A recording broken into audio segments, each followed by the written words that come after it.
और बाबा जी के मेरे ही वीडियो देखकर बाबा जी के और दोस्तों कमेंट में राम राम राम राम लिखते हैं। भक्ति में लगे रहिए, क्योंकि भक्ति एक ऐसी चीज़ है ना, भक्ति की शक्ति। एक बार सेवाराम और मोतीराम दो दोस्त थे, उनका व्यापार हुआ करता था। बोल पड़े कि यार क्या कर रहे हो यार, माता जी आप क्या कर रहे हो, हमको तो रुपये चाहिए, हमको ये मूर्ति वूर्ति नहीं चाहिए। तो धीरे धीरे काम अच्छा चला तो शहर में वो किराए में रहने लगे अच्छे मकान पे, और धीरे धीरे और काम अच्छा देखा करते थे। सुकाराम जी बस गद्दी में आते थे, बैठ जाया करते थे और वहीं पर हिसाब देखा करते थे और चले जाया करते थे। वजह ही आऊँगा और मैं अब से इतनी जल्दी नहीं। तो मोतीराम जी कोई बात नहीं, कोई टेंशन नहीं, मैं देख रहा हूँ ना, काम हो रहा है ना, काम मैं करूँगा, आप बस आया करना। सुकाराम जी की तो 6 महीने पहले ही डेथ हो चुकी है। तब समझ में आया है कि बाल गोपाल जो हमने भक्ति करी थी, जो सुकाराम जी ने बाल गोपाल जी की मूर्ति ली थी, वहाँ पर जो उनकी मन में श्रद्धा थी, मैं माथा टेक के फिर वकालत के लिए जाया करते थे। जिस तरीके से रोज़ मैं कहीं भी जा रहा था तो रोज़ कैंची धाम आ रहा था, इस तरीके से वो जाया करते। लेकिन उनका ऐसी अपने जो केस था उसकी इतनी अच्छी बातें बोली कि केस आप जीत चुके हो। तो उनका कैसे यार, ऐसा तो हो ही नहीं सकता। उनका ना आप आए थे, उनका प्रूफ दिखाओ। तो आते थे वो 10 पैसे 15 पैसे कुछ इस तरीके से आते थे, 7 रुपये 8 रुपये 11 रुपये आते थे। आज शायद बहुत रुपये आए। हरे राम करो राम हरे कृष्णा करो हरे कृष्णा करो राम कृष्णा करो हरे हरे करो हरे राम। जय जय श्री राम। सबको प्रणाम। दोस्तों नमस्कार, मैं विजय वर्मा, मैं हूं अभी कैंची धाम में। दोस्तों बहुत सारे भक्तों के कमेंट आते हैं, बहुत सारे भक्तों के फ़ोन भी आते हैं, व्हाट्सएप में भी मैसेज होते हैं। बहुत बहुत धन्यवाद जो लोग बाबा जी को याद करते हैं और मुझे भी याद करते हैं, और बाबा जी के मेरे ही वीडियो देखकर बाबा जी के और दोस्तों कमेंट में राम राम राम राम लिखते हैं। तो दोस्तों मैं अपना आभार प्रकट करता हूं कि बाबा जी का आशीर्वाद है कि सब लोग वीडियो में राम राम लिख देते हैं। जो लोग सुबह सुबह वीडियो का इंतज़ार करते हैं उनका भी बहुत बहुत धन्यवाद। तो दोस्तों आप भक्ति में लगे रहिए, क्योंकि भक्ति एक ऐसी चीज़ है ना, भक्ति की शक्ति। एक बार सेवाराम और मोतीराम दो दोस्त थे, उनका व्यापार हुआ करता था। व्यापार क्या, वो फेरी चलाया करते थे। तो दोस्तों वो फेरी करने जा रहे थे, रोज़ के नियम के अनुसार वो जाया करते थे। कुछ बिक्री होती थी, कुछ नहीं होती थी। लेकिन एक दिन कुछ ऐसा हुआ कि एक माता जी उनको मिलती है, बहुत वृद्ध होती हैं वो।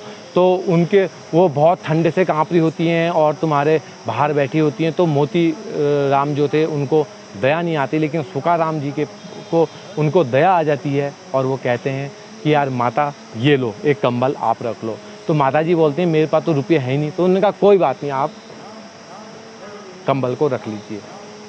लेकिन माता तो माता होती है, माँ के पास कभी हुआ कि माँ की झोली कभी खाली गई? कभी खाली नहीं गई। तो माता जी अंदर गई और अंदर से एक छोटी सी बाल गोपाल जी की मूर्ति लेके आ गई। तो वो सुकाराम जी को दी और कहा कि ये रख लो। तो उतने में मोतीराम जी बोल पड़े कि यार क्या कर रहे हो यार, माता जी आप क्या कर रहे हो, हमको तो रुपये चाहिए, हमको ये मूर्ति वूर्ति नहीं चाहिए। तो माता जी बोली बेटा इस मूर्ति को रख लो, ये मूर्ति से आपकी दुकान अच्छी चलेगी, और इसको अपनी मंदिर में रखो, और इस मूर्ति से आपका व्यापार अच्छा होगा और आपकी दुकान अच्छी होगी और आपके घर बहुत अच्छा बन जाएगा, बहुत बड़ा घर होगा। तो अब देखा जाए, मोतीराम जी बोल पड़े कि यार हमारा तो घर ही नहीं है, हम तो एक किराए के मकान में रहते हैं और हमारी तो कोई दुकान ही नहीं है। हम तो, आप क्या कह रहे हो, ये हमको किस दुकान में रखेंगे इसको? तो सुकाराम बहुत भक्ति भाव के थे, वो भी बाल गोपाल के भक्त थे। उन्होंने कहा कोई बात नहीं माता जी, धन्यवाद आपका, आपने ये मैं हमको आशीर्वाद दिया और ये मूर्ति दी, आपका बहुत तहे दिल से धन्यवाद। और वो मूर्ति उन्होंने रख ली। रखने के बाद मोतीराम ने उतना महत्व नहीं दिया। अब हुआ है कि दूसरे दिन से उनका काम थोड़ी अच्छा चलने लगा। चलते चलते 1 महीने में काम अच्छा चला तो उन्होंने कुछ पैसे और बनाए और उन्होंने वो जो कपड़े थे एक दुकान किराए में ले ली और उनका काम अच्छा चलने लगा और अच्छा चलने लगा। तो चलने के बाद उन्होंने वही जो दुकान थी वो एक शहर में खोल दी। धीरे धीरे काम अच्छा चला तो शहर में वो किराए में रहने लगे अच्छे मकान पे। और धीरे धीरे और काम अच्छा चलने लगा, तो उन्होंने फ्लैट खरीद लिया एक, और वो फ्लैट में रहने लगे। कुछ सालों बाद इसी क्रम में और अच्छा काम चलने लगा, तो उन्होंने एक फैक्ट्री भी खोल ली और 2 अलग अलग घर भी ले लिए। अब सुकाराम जी अलग रहते थे, मोतीराम जी अलग रहते थे। फिर हुआ वही काम होते रहा, चलते रहा और अच्छा काम चला। तो मोतीराम जी काम में और ज़्यादा मगन रहने लगे, लेकिन सुकाराम जी थोड़ा सा काम कम करने लगे। वो पता नहीं क्या हुआ, कैसे हुआ, तो धीरे धीरे उनने फिर काम का बिजनेस और स्टार्ट किया। तो एक दिन सुकाराम जी आते हैं, वो कहते हैं कि यार मैं अब थोड़ा सा लेट आया करूँगा दुकान में, क्योंकि मेज को तकलीफ़ है, चला नहीं जाता, दूर भी था थोड़ा सा घर। तो उन्होंने कहा कोई बात नहीं। मोतीराम जी ने कहा कि आप आते रहना, आप रोज़ आया करो। तो धीरे धीरे ऐसे ही क्रम में चलते रहा और अच्छा काम चलने लगा। मोतीराम ही पूरा हिसाब देखा करते थे, सुकाराम जी बस गद्दी में आते थे, बैठ जाया करते थे और वहीं पर हिसाब देखा करते थे और चले जाया करते थे। अब काम नहीं करते थे सुकाराम जी, पता नहीं क्या था। तो दोस्तों उसके बाद धीरे धीरे और अच्छा काम चलने लगा। सुकाराम जी थोड़ा लेट आने लगे, वो अब 10 बजे आने लगे।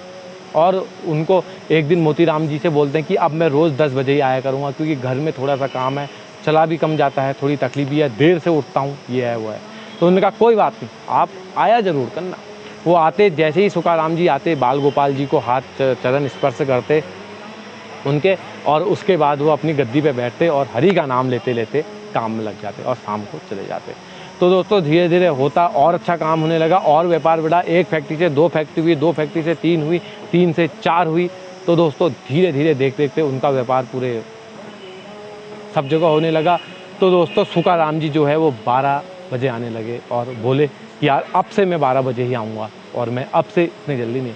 तो मोतीराम जी कोई बात नहीं, कोई टेंशन नहीं, मैं देख रहा हूँ ना काम हो रहा है ना काम, मैं करूँगा, आप बस आया करना। तो बाल गोपाल जी के चरण स्पर्श करते, बैठ जाते और उसके बाद सीधे अपने घर चले जाते। तो दोस्तों एक दिन ऐसा हुआ कि अब मोतीराम जी की लड़की की शादी होने वाली थी, क्योंकि लड़की उनकी शादी के लिए बड़ी हो गई थी। तो उन्होंने एक अच्छा सा लड़का ढूंढा और लड़का ढूंढने के बाद वो मोतीराम जी बोले कि अब मैं सुकाराम जी के घर जाऊंगा और उनसे कहूँगा कि उनको खुद न्योता देके जाऊंगा। दुकान में तो रोज़ ही आते हैं, दुकान में क्या जाके मैं न्योता दूँ, घर जाना एक अच्छी बात होती है और मैं बहुत समय हो गया है उनके घर भी नहीं गया हूँ। अब मोतीराम जी उनके घर जाते हैं। घर जाने के बाद होता ये है कि जैसे ही वो घर जाते हैं मिठाई का डब्बा लेके जाते हैं और न्योते का कार्ड वो भाभी जी को देते हैं और बोलते हैं यार भाभी जी कैसे हो आप, और बोलते हैं सुकाराम जी कहाँ हैं, उनसे मिल। दुकान भी शायद नहीं आए या लेट आए, कुछ पता नहीं क्या हुआ था। तो दोस्तों सुकाराम जी का जैसे ही नाम लेते हैं तो उनकी जो भाभी जी होती हैं वो फूट फूट कर रो पड़ती हैं। वो कहती हैं अरे क्या कह रहे हैं आप, ऐसा क्या कह रहे हैं आप। तो उन्होंने कहा क्यों, क्या हुआ। तो उन्होंने कहा अरे आपको पता नहीं है। तो उन्होंने कहा क्या मेरे को पता नहीं है, बुलाओ ना, अंदर बैठे हैं सुकाराम जी, वो जैसे ही आएंगे तभी तो मैं मिलूंगा उनसे, चाय तो मैं उन्हीं के साथ पीऊँगा, शतरंज तो मैं उन्हीं के साथ खेलूँगा, आप बताइए। तो वो जैसे ही फूट फूट के रो पड़ती है और एक अंदर से उनकी बच्चे आते हैं तो वो बताते हैं कि सुकाराम जी की तो 6 महीने पहले ही डेथ हो चुकी है, वो तो समाधि ले चुके हैं। तो दोस्तों उनको धक्का लगता है, तो बोलते हैं कि यार वो तो हर महीने हिसाब लेके जाते हैं, हर रोज़ वो तुम्हारे शाम को हिसाब का जो मुनाफा होता है वो लेके जाते हैं, वो कौन थे जो मेरी दुकान में आते हैं। तो माताजी बोलती हैं अरे आप तो रोज़ हमारे घर आते थे, आज कौन सा अनोखा आए हो, आप तो रोज़ शाम को हमारे घर आते हो और आप जो उनका मुनाफा होता है वो दे के जा रहे हो, और आप डबल मुनाफा दे के जा रहे हो हमको। उनका नहीं, मैं तो रोज़ की तरह जो मुनाफा रोज़ होता है वही मुनाफा दे के जा रहा हूँ। उनका नहीं, आप हमें दुगने पैसे दे के जा रहे हो, बिल्कुल दुगने। उनका मैं तो आते नहीं। तो उनको तब समझ में आया कि बाल गोपाल जो हमने भक्ति करी थी, जो सुकाराम जी ने बाल गोपाल जी की मूर्ति ली थी वहाँ पर, जो उनकी मन में श्रद्धा थी, और वो श्रद्धा बाल गोपाल जी खुद आते थे, उस गद्दी पे बैठा करते थे और वो खुद पैसे लेके जाते थे और उन पैसों को डबल करके उस घर में दे के आते थे। दोस्तों ये होती है भगवानों की भक्ति, ये होती है भक्ति में शक्ति, ये होती है एक श्रद्धा, ये होता है एक मान, एक सम्मान। क्योंकि भक्त भगत के बस में है भगवान। हम भगवान को याद करते हैं, हम भगवान को याद करते हैं तो भगवान भक्त की पूजा करते हैं, भक्तों को याद क्या करते हैं, क्योंकि भक्ति ही उनके लिए भगवान है। तो इस चीज़ को आप हर समय याद रखिएगा। आपकी भक्ति इतनी अनमोल होनी चाहिए, इतनी। ऐसे ही एक बार, एक नाम याद नहीं आ रहा, एक वकील साहब थे, थोड़ी सी शॉर्ट में सुनाऊंगा कहानी। एक वकील साहब थे, वो रोज़ वकालत जाया करते थे, और एक दिन, और रोज़ वकालत जाने से पहले हनुमान जी का एक मंदिर था, श्री रामचंद्र जी का मंदिर था, वो मंदिर में माथा टेक के फिर वकालत के लिए जाया करते थे। जिस तरीके से रोज़ मैं कहीं भी जा रहा था तो रोज़ कैंची धाम आ रहा था, इस तरीके से वो जाया करते, लेकिन उनका नियम था सुबह का। तो दोस्तों, वो जब भी जाते थे तो माथा टेकते थे और आते थे। एक दिन ऐसा हुआ, उनको बहुत ही एक प्रसंग में वो करना था, वार्तालाप करना था उससे, जज साहब से, बहुत ही अच्छी एक केस लड़ना था। तो उस दिन क्या होता है, वो जैसे ही दरबार में बैठते हैं रामचंद्र जी के, और इतने मगन हो जाते हैं कि उनकी जब आँख खुलती है तो 3 बज जाता है, और दौड़े दौड़े वकालत जाते हैं, क्योंकि वकील साहब बहुत वो थे। अगर उस दिन तुम्हारे वो वकील ने पेशगी नहीं दी, और उस दिन अपने केस में जो कस्टमर हैं उनकी अगर उन्होंने तुम्हारे वकालत नहीं करी, तो उस दिन वो केस हार जाते। तो जैसे ही वो वकालत पहुँचते हैं तो लोग उनको बधाई देते हैं, यार आप केस जीत गए, आप केस जीत गए, शुभकामनाएं, कॉन्ग्रेचुलेसन। तो वो कहते हैं, अरे मैं तो वहाँ था, मैं तो आज तुम्हारे आँखें नहीं खुली मेरी, आज तो मैं तुम्हारे वहीं रह गया। तो उन्होंने कहा, नहीं, तुमने तो आज आए, आप समय पे आए, और समय पे आपने ऐसी अपने जो केस था उसकी इतनी अच्छी बातें बोली कि केस आप जीत चुके हो। तो उन्होंने कहा, कैसे यार, ऐसा तो हो ही नहीं सकता। उन्होंने कहा, ना, आप आए थे, उन्होंने कहा प्रूफ दिखाओ। तो दोस्तों, जब केस जीता जाता है तो साइन होते हैं कि हाँ हम केस जीत के साइन, तो वो साइन उसने दिखाए, तो साइन सेम टू सेम उन्होंने किए थे।